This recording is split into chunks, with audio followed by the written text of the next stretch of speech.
Our fifth collaborative intent is detecting emerging patterns or trends to discover and respond to threats and opportunities very early and quickly. I'm going to start with two business scenarios, and then I'll focus on engineers' applications and features that support similar business scenarios. So first, let's start with an example from Harrah's. Harrah's Total Rewards program has created very strong customer loyalty, and perhaps even more significant is that the information from the program has provided a rich source of insight on guest behavior and their responses to various promotional activities.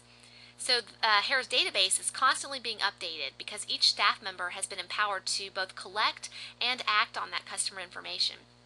So now Harrah's can precisely measure the results of improvements in customer experience, including how revenue increases with customer satisfaction. The company fine-tunes the customer experience through detailed marketing experiments. For example, it closely studied two groups of similar slot machine players. Members of the control group received $125 worth of premiums, including a hotel room, 2 dinners, and $30 in free chips. The second group only received $60 in free chips, but in the end they gambled more.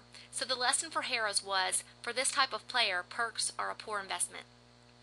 Now another example is Best Buy and Best Buy's 12th Force. So Best Buy has built a customer service team that uses Twitter to answer questions about products to help increase sales. So Best Buy's 12th Force searches Twitter posts to find people seeking information about different electronics, such as flat panel televisions and digital cameras and camcorders. So right now, consumers are spending less on digital cameras and appliances in the second year of the worst U.S. economic slump since the Great Depression. However, Best Buy shares have gained over 14% this year because they're using innovative ways to sell to customers and educate them on their different products. So let's talk about the different features that Engineera has to support similar business scenarios. We've got three different examples here. Market buzz, just finding out what people are saying, whether it be about the company or your industry or business topics that you're interested in. We've got predictive business analysis or simulation, and then we have a notifications engine. So first and foremost, let's talk about the market buzz, and this is just really getting a pulse on what people are saying. So it could be company related, industry related, it could be information from your customers, or just information on topics of interest or importance. What we can do is then take that information and we can identify trends or patterns. So we can pull this information in through RSS feeds, listeners. We have Twitter search capabilities where we can search tweets based on different phrases or keywords. And then we also have the ability to create live news feeds using our custom widget capability. So we can pull in live news, whether it be business related or just the headlines or really any news related to specific topics. Let's talk real quickly about our listeners once again, which is a really interesting feature that we offer through our collaboration server. So listeners they're special routines that scan publicly accessible internet social networking services. And what they do is they look for specific keywords or phrases, Boolean search terms or conditions. And then these listener results are displayed on a dashboard, and they can also trigger notifications to designated people. So these triggers are activated either by thresholds or conditions that are defined on a per listener basis. So then we can take that content and that was identified by a listener, and we can import it into a conversation, which allows users to discuss it and collaborate around it. So let's give some examples of how this might be used. So one of our customers is an author with a new book out, and what we could do is pull information in from the internet that would monitor book sales. And what we could do is, as sales dip, we could possibly have the publisher or the PR firm inject some new marketing hype around the book to see if that would increase book sales.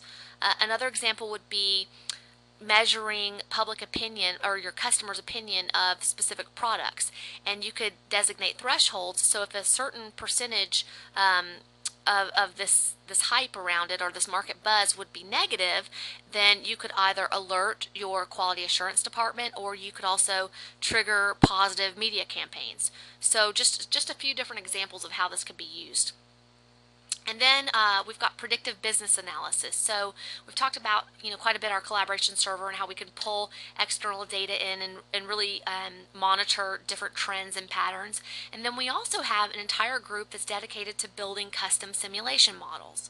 So what's the purpose of the simulation models? And I'm going to show you an example.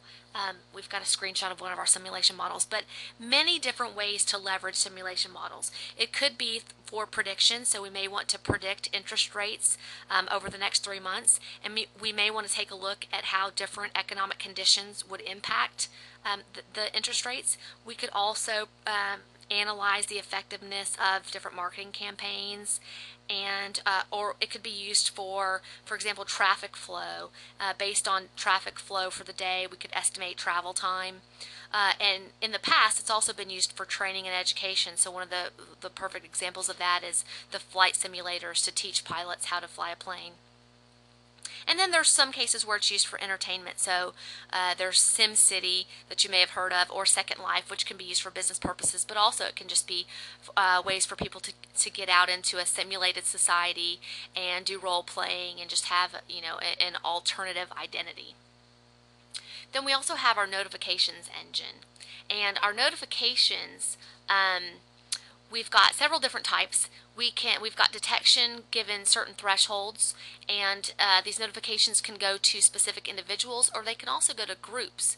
So some of the different types of notifications would be opt-in notifications, such as allowing users to decide whether or not they wish to receive the notifications. We've got real-time interaction, where if we provide a notification real time, it eliminates the need for further notifications.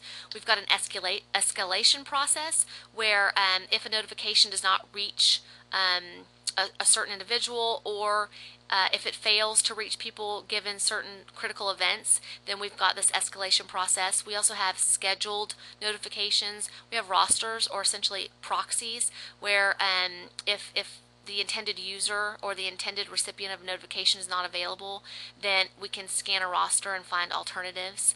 So just some of the many different notifications that we have. Obviously we have email alerts, system alerts, and we talk about watch lists. So what are watch lists? These are like listeners, but they have an endpoint. So in other words, you know who and what you're watching for. It's very specific criteria. And then we've got our master activity service. So our master activity service, it's pretty interesting. Since users can't be online all the time, it helps to have a record of what their network of people have been up to. So so that they can see the record of that. And seeing how other people are interacting within a social application allows you to learn new features and uses of the application. So activity streams are one of the major drivers for organic growth of applications. And what we do is expose those activity streams, which are a collection of actions that a user has taken. And these activities can include interaction within an application, such as updating your profile or creating content. So let's take a look at some of our screenshots here. We've got RSS feeds, and so this is an example within our administrative panel of how you can configure different RSS feeds and or listeners, and how you again have the ability to preview that information by looking at the web clipping, and then you can add that as content to your hub. We also have the Twitter search. So this screenshot shows that I'm looking for anything with Royal Bank of Scotland or RBS, and so we can get all of the market buzz about one of those customers. And then we also have an example of a live news feed, which is giving us the live business headlines. This is an example of one of our simulation models, and this is actually a simulation model for the state of Alabama that's indicating how quickly the H1N1 virus would spread given specific conditions.